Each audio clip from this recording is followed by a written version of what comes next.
I was flying by the seat of my pants. I just thought my talent and my presence on screen would carry me through no matter what I did. As I followed through my career, that couldn't be farthest from the truth. Talent's gonna take you places, but work ethic's gonna bring you home. If you're making all that money, you need to know what to do with it. You need to, make sure that you are paying your taxes.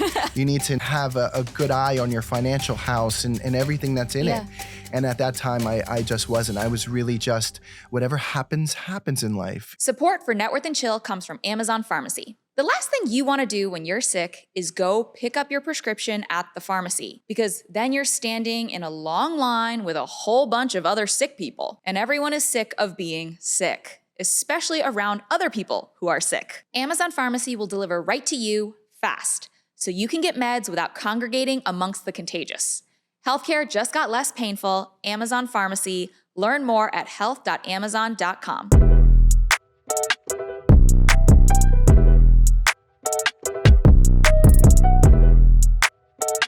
What's up, rich friends? Welcome back to another episode of Networth and Chill with me, your host, Vivian 2, aka Your Rich BFF. So today, we're going to talk a little bit about something that I am really passionate about. Reality TV. I am a fiend for the dating show, the game show, the social experiment, whatever it is, I have seen it and I have loved it.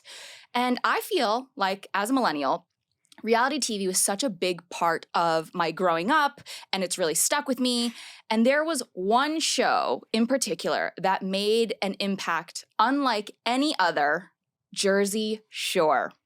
And today I have brought on one of the most iconic members of the cast here with us today, from gym tan laundry to coining the term dirty little hamster, to starting a business empire. Everyone, please welcome Mike the Situation Sorrentino. Yes, it's happening. Thank you so much for having me. I'm very excited about today. I'm so excited to chat. Before we get into everything, I want to do a little bit of an icebreaker. Okay.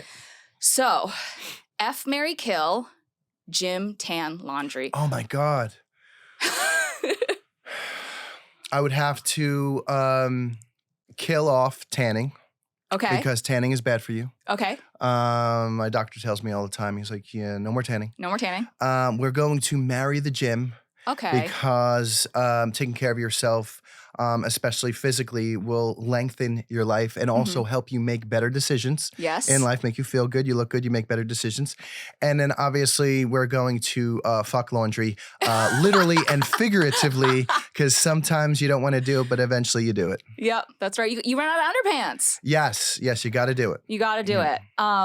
Amazing. I feel like that was such a great answer and really speaks to kind of how you've changed over the years. Yes, quite the character arc. Yeah, definitely. But most of us do know you from your time on the iconic show Jersey Shore. So I got to ask, how did you actually make money on Jersey Shore? Did you actually get paid for working at the t-shirt shop? Oh my God. Well, actually, we did. We got paid $25 an hour to work at the t-shirt store. And the first season, we pretty much got paid a small little salary of $5,000 plus the money that you made at the t-shirt store, which really was alcohol money when we went out at night. Yeah, it wasn't much. Yeah. But once season 2 happened and we got greenlit and it was one of the biggest TV shows in the country, that's when we got the very, very, very big raise. Yeah, I was going to say, when you were getting that raise, how did that come about? Did you guys all get together as a union and say, all of us are quitting unless you pay us? Or like, how did that work? It's a good story. I do detail it in my book. But we were called to New York City, and it was a meeting that we didn't really know what it was, but the whole cast was called there, except I believe Angelina, because she had quit. And knew you were gonna bring that up. So we were in a room, and we were in the room with a couple lawyers in the Viacom offices, and they handed us a contract and said, "Good news, you got greenlit for season 2." And everyone was kind of excited, but once we sort of looked at the contract, there really was no raise at all. It was just the same, or it was pretty much the same. And I remember looking at Paulie and Jaywell across the room, and everyone was like, "Oh my God, should we sign this?" Yeah. You know. And me being the vocal one in the group, I looked at it and I was like, "Oh no," and I knew how hard we had worked the first season, and that was a ground breaking show and that it was going to be the juggernaut that it was. Yeah. I said to everyone in the room, what happens if we don't sign this?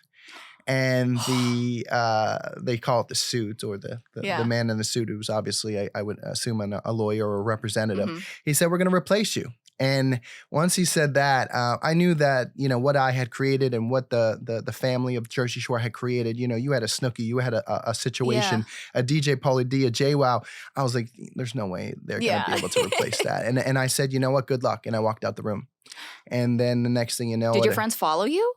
I don't know. I was the first one out the room, and I said, good luck. And obviously, if one doesn't sign, then they got to go back to the drawing board. So when I had left a couple weeks later, I knew the lawyer started to chat with them, and eventually we got pretty much $1 million raise. The raise started at like roughly $100,000 an episode, and it went to $179,000 per episode.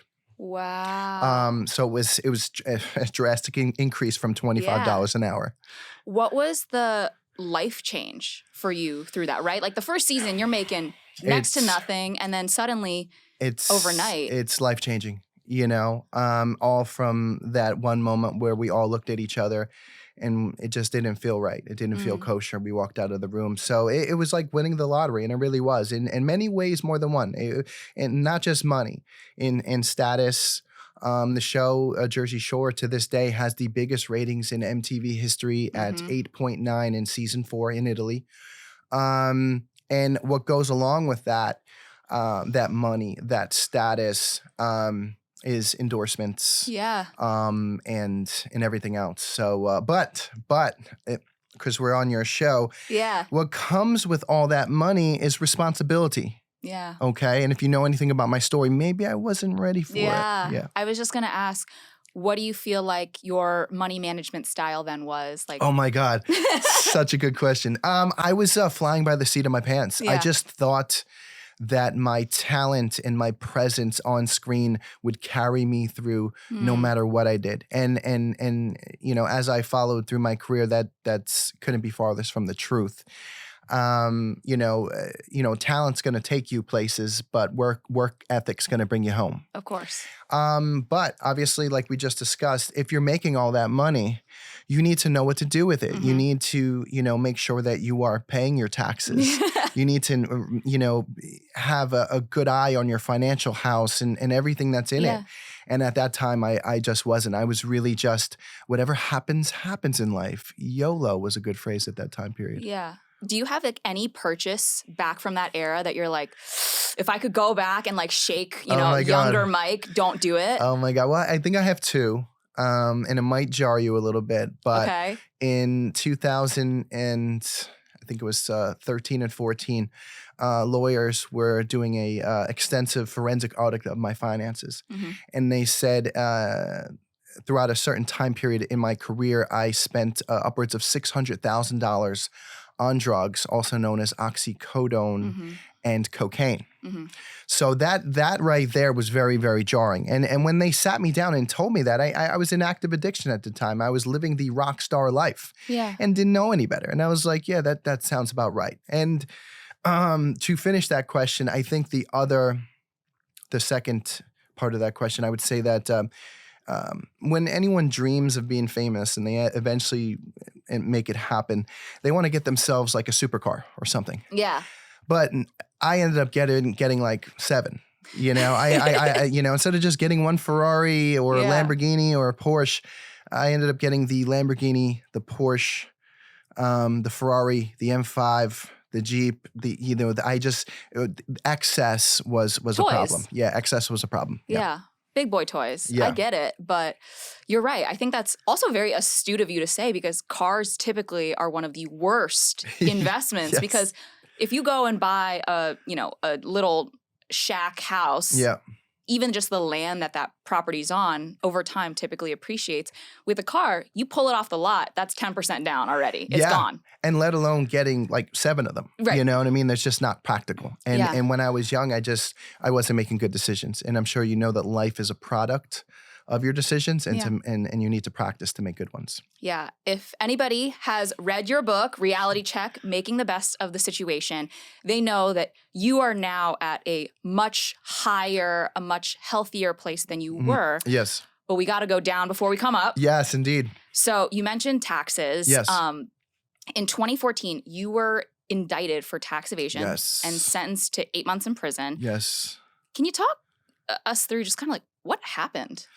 Yeah, I mean, it kind of is a long story, but it comes back to what I just said. Life is a product of your decisions. And in 2010, I was just named GQ Sensation of the Year. Yeah. I was really high on myself. I was sitting on my couch. My mom was making Christmas dinner. There was shrimp oreganata on the stove. I mean, I was literally living my best life. And my brother comes up to me. He was my management at the time. And he goes, Mike, we got to file taxes. You just made $5 million for the year. And we got to file. And I also was intoxicated on who knows what. But if I wanted details, it was my drug of choice was Rococet or oxycodone at the time. So I was high as well on the couch during Christmas. And he said, or we can get him next year. And obviously, it's my choice. Yeah. And I said, you know what? We'll get him next year. So it goes back to earlier in this conversation that when you are presented with the great power and great money, comes the responsibility. And I just wasn't running my life my best at that time in order to, I guess, continue to have the longevity, I guess. Yeah. I think you've talked so openly and vulnerably and candidly about knowing that you had hit rock bottom with your addiction. Oh, yeah. Was there ever a point that you felt like you had hit rock bottom with your money?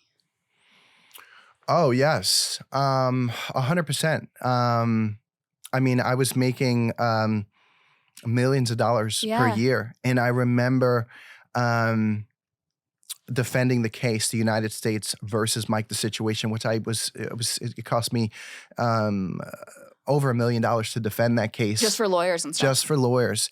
And I remember the show ended in 2012. And I remember using my last $300,000 to open up a business to try to soften the landing that was the shooting star, which that was Mike the Situation.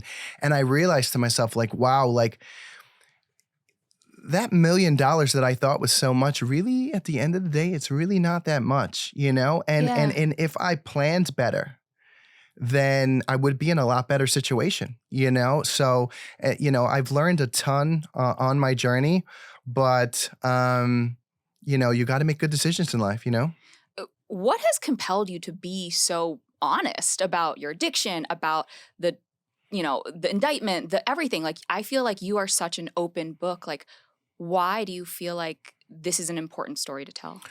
I think the part of my success in my life has always been authenticity and transparency. Yeah. I believe that authenticity in general is one of the most powerful vibes that you can sort of emit. And at the end of the day, we're all human. You know what I mean? We're not perfect. We can make mistakes, and other people can also learn from my story as well. I love that. And fortunately for you, you were able to come out of that really dark time. Yeah, it was tough. You got clean. Yeah. You did your time. You came out. You started making smarter decisions. Yeah. Like, so many reality stars aren't able to do what you did. Yes. To have that downturn and then come out of it. Like, what financial advice, what tips would you have for someone who's starting to make a lot of money on TV, but wants to be smart about it and maybe keep that longevity, keep that career going? Well, technically, Jersey Shore, we just had our 15th anniversary recently, which I've turned 15 Minutes of Fame into 15 years. Most shows are not like that, though. But anybody that's going into reality TV or TV and they're making a lot of money, I would say save and plan ahead. You need to plan ahead. I'm talking like 10 steps ahead, because a lot of the times with TV and even my job, your head's on the chopping block every single year. And if you are not one of the top 3 shows, they're going to try to get rid of you. So the best rule of thumb is to always save. Yeah. And you mentioned, 15 years out of 15 Minutes of Fame. Like, these days, I have a question. So after Jersey Shore, there was Jersey Shore Family Reunion. That was obviously a more recent, like, spin-off. Yeah, that was on like spin-off for like 6 or 7 years. 7 years or something. But Do you still make money from the first season, from season 2, season 3? Oh, wow. Good question. When we had that big negotiation in season 2 and I had walked out of the room, the lawyers were able to negotiate for me to get royalties of the original franchise, which I've been getting royalties for the past 15 years, quarterly. And they're definitely handsome royalties because everyone just loves that franchise of Jersey Shore. Yeah. Do you think that that's changed now with the rise of like streaming? I feel like you guys were on TV when TV was still TV versus just Netflix. I mean, listen, anytime I go into a negotiation, you can ask my lawyer, I'm like, listen, can we get back ends, you know? So, you know, it's always a conversation and it's very possible. You know, a lot of the times they're going to fight you for it, but there's a very big chance you might even be able to get it. Yeah. I feel like that's great advice. Like you get what you negotiate. Yes. I mean, listen, I think it's important to try to negotiate that back end, but even you see celebrities that have been in TV and movies for, you know, 10, 20 years, they're not even getting a salary. They're getting pieces of the companies now. Yeah. You know, and that's also very smart too. Where did you learn to negotiate? Is that like a family trait? Is it something you picked up on the playground? I don't know. You know, me walking out of that room about 15 years ago was life-changing for myself and, you know, everyone involved. So I don't know. I think I think it's belief in self. Yeah. You know, the belief in self and, you know, it's also could be manifestation as well. I love that. And it feels like you took that big swing and it paid off. And then it was like reinforcing the fact that you should keep doing it. Yeah, I know. But imagine if I walked out of the room and they're like, oh, let's replace this guy, the situation. Let's get the precedent. You know what I mean? You know what I mean? I don't know. It could be funny, you know, but yeah. That's so silly. If you had to call one of your castmates for like money advice, for, you know, tips, who do you think you would call? They're all pretty good. You know, Paulie is super rich. So I probably would go with Paulie, JWoww, or Snooki. Those are my three that I would pick. Yeah. Okay. Yeah. I love that. Yeah, they're all you know, household names. Yeah. They're brands in themselves. So I know that they'll offer good advice. I love that so much. These days, how are you managing your money? Oh, good question. Well, first of all, I have a financial advisor. Yes, I have a financial advisor. I walk around like I have no money, which means I pretty much save everything. Everything goes towards my family, my future, and the financial advisor. And that's how I operate. And obviously, I have an accountant, obviously, as well. Yeah, and we pay our taxes quarterly. And learn that lesson. Won't make that mistake again. Yeah, we are dotting our I's, crossing our T's. We come to the 4-way stop, we look 8 ways. Yeah. I've never heard that. I'm gonna start. It's a good one, right? I'm gonna steal that. I'm gonna use that. Yeah, it pretty much means you just don't trust anything. You gotta do your due diligence and check everything over and over again, because I believe that you are the writer, director, and producer of your life. And if you want a better outcome, then you need to make it so. Yeah. Support for Networth and Chill comes from Amazon. Have you ever gotten sick on a very expensive, very non-refundable family trip? Amazon One Medical has 24/7 virtual care so you can get help no matter where you are. And with Amazon Pharmacy, your meds can get delivered right to your hotel fast. It's kind of like the room service of medical care. Thanks to Amazon, healthcare just got less painful. Learn more at health.amazon.com. Hi, friends. Quick pause in our show to take a question from my besties in our new segment called Phone a Friend, presented by Amazon, where we answer your burning questions. Should I get an HSA or an FSA? Sincerely, medically confused. Let's break down the HSA versus FSA debate.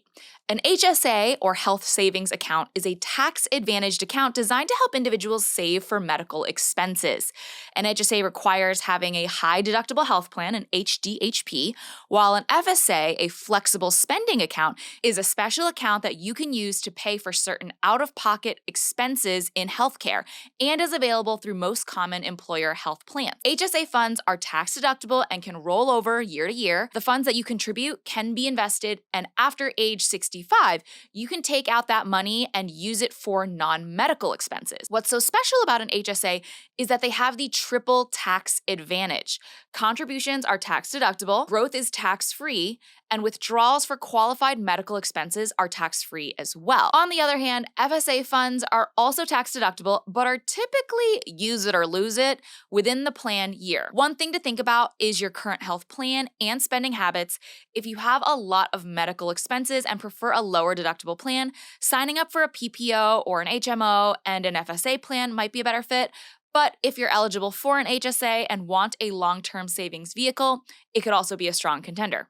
Now, back to our show. We're going to get into your businesses now, but you have really diversified your incomes. Before, it used to just be maybe a little bit of TV money and a little bit of t-shirt money. Yes. And now it's TV money, it's social media endorsements, you have a business that you run, you're a published author. There's so many things. Like, what are all of the different income sources that you have coming in? Well, usually it's TV. We usually don't like to get into anything unless it checks the boxes. And checks the boxes means it's authentic. Yeah. Because if you get into a deal that you're reaching, it's not going to sell, and people are going to know that. So anything that's authentic, we're gonna jump in. Yeah. So right now we're working on multiple TV projects. Obviously, we get our royalties from Jersey Shore from the original franchise. We have multiple spinoffs that we're working on. We are a published, celebrated author. We won some literary awards with my book. The first year of Reality Check, our gross sales were 7 figures, which was amazing. Bang. Oh, God, my heart. I couldn't believe I sold that many books. Yeah. We're also working on a documentary of that book as we speak right now. We're taking what's on those pages and putting it on the silver screen, which is very cool. We did get a couple phone calls about making it into a movie, but nothing concrete yet. We also do have our own t-shirt shop. Wait, I didn't know this one. Yeah, we have that. We have our own t-shirt shop, which we've been for about a couple of years now. So I take all of my sayings over the, let's just say 15 years, and they're in various, t-shirts. It could be the comeback is greater than the setback. Yes, the comeback is greater than the setback. We didn't come this far just to come this far. Yeah. Shut up, you dirty little hamster. Some are funny, some are motivational. Yeah. We have that. Right now, we're also working on being a part of a cookie franchise. And cookie, because you love to eat. Oh, yes. Big Daddy Stitch loves to eat. So, and also my pride and joy, which is I'm opening up my centers in across the country right now. The first 3 in New Jersey, which will be opening up May, June, and November, where I'm not just the face, but I'm the owner of these treatment centers to help those that are still suffering from the disease that almost killed me. Yeah. Let's take a second to talk about that. Like, that's a very scary thing, like addiction, even just like the fear of potentially relapsing. Like, what made you actually want to get into that world and be constantly in it to then be able to help other people? Well, I had to save myself first. Yeah. My life was on the line in 2014. And I realized, listen, I need to put all hands on deck to recover from the disease of addiction that usually kills people. The odds were against me, but, between, God and my hard work, I was able to make it happen. Yeah. And I also vowed that, if I was able to save myself, I would go back in and save others. So now on my 10th anniversary, which is this year, my 10th anniversary is this year, which is amazing, my story, I'm now opening up my own centers called the Archangel Centers, and that would make me St. Michael. St. Michael. That's awesome. Yeah, it's pretty cool. That's really, really wholesome. And it's so amazing. It's very authentic too. Yeah. You know what I'm saying? Like you feel like you're divinely guided when you're moving like that, So many doors have opened for me over the past couple years as I was going down this because it's my purpose. Yeah. I've turned my pain into purpose and now I'm helping others. The amount of people that reach out to me and that either want to help, donate, work there, and also scale this business across the country has just been really heartwarming. Yeah. And you couldn't have done all this without one of the most important people in your life, God, Lauren's. Yes. I don't know why you put the S at the end sometimes. I did that early on, and it was probably a good decision because it kind of almost branded the family or my wife or whatever early on. It was her nickname, in the house. Yeah. Yeah. Talk to me about how you guys navigate both being husband and wife, but also business partners. Well, I think it's important to discuss that marriage is probably the most important business venture of all. Talk to me about that. I've read that somewhere, and I totally believe it. That marriage is a business, and if not operated correctly, it's going to fail. And I always put my wife first. I put my wife on a pedestal. We have total honesty and transparency in everything that we do, and I trust her wholeheartedly. My wife has my passwords to all my social media. My wife handles the banking with the accountant and with the financial advisor. And sometimes, to be honest with you, I don't even step foot in a bank. And because I feel, I don't want to say traumatized because I don't want to say that, but that was one of the things that the government used against me in my case. If you've read my book, I came into the bank one day to deposit some appearance money, and there was maybe $50,000 in a bag. I didn't know how much was in it, and I didn't know the banking laws and the rules. $10,000 flag. The $10,000 flag that no one tells you about. Yeah, And explain this to our audience. so I didn't know that when you walk into a bank, that if you try to deposit anything over $10,000, they're going to flag it, and they're going to put a form in front of you and say, we're going to hand this to the IRS and let them know. And, they're going to, do what they do with it. So me thinking, okay, my money is my money. When they gave me the form, I said, oh, I don't want to fill that out. Give me back this money, and I'm only going to give you $9,000. That was a huge mistake, because then they used the teller to depose her and say that I was structuring, which I was just scared.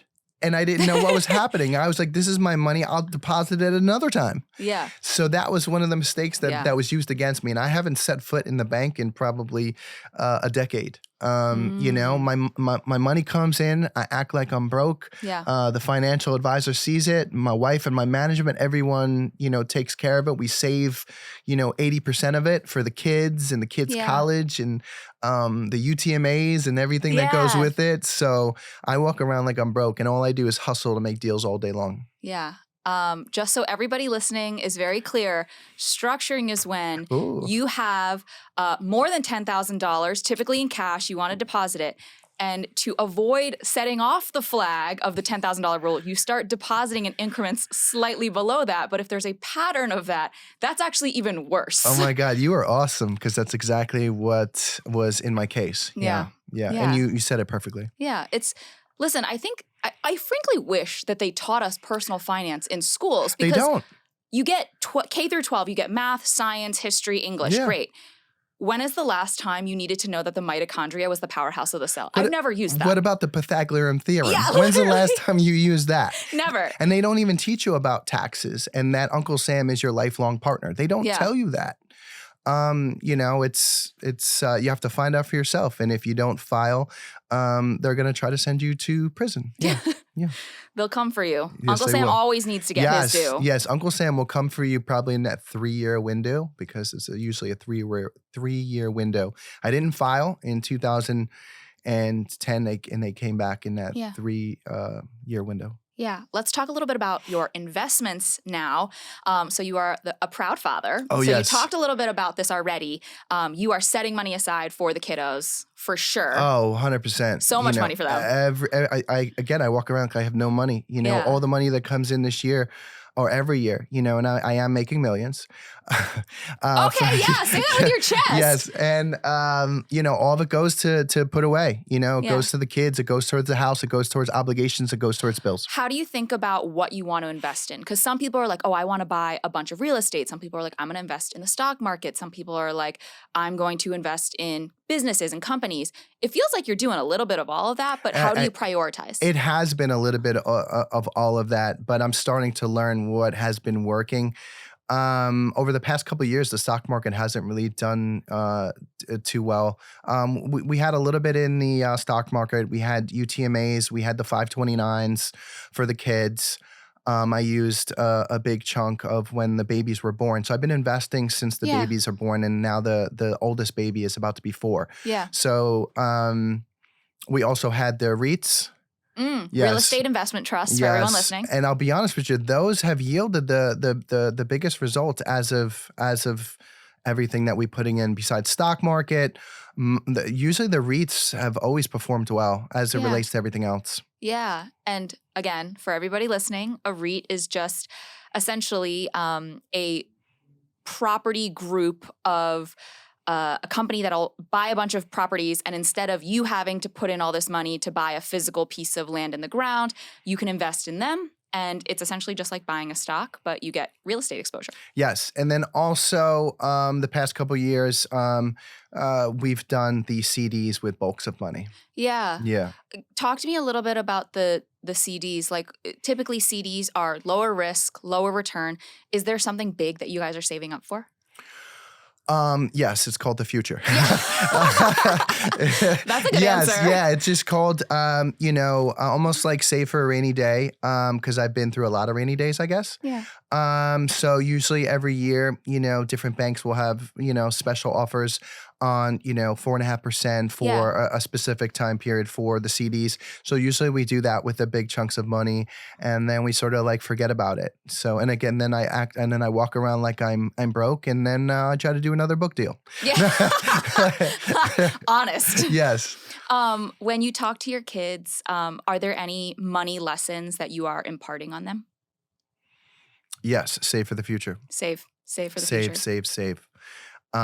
If I knew what I knew now, I would have probably made better decisions as a younger man. Yeah. I just feel that the best tool that you will ever learn is how to calculate the ramifications of a future decision. Mm-hmm.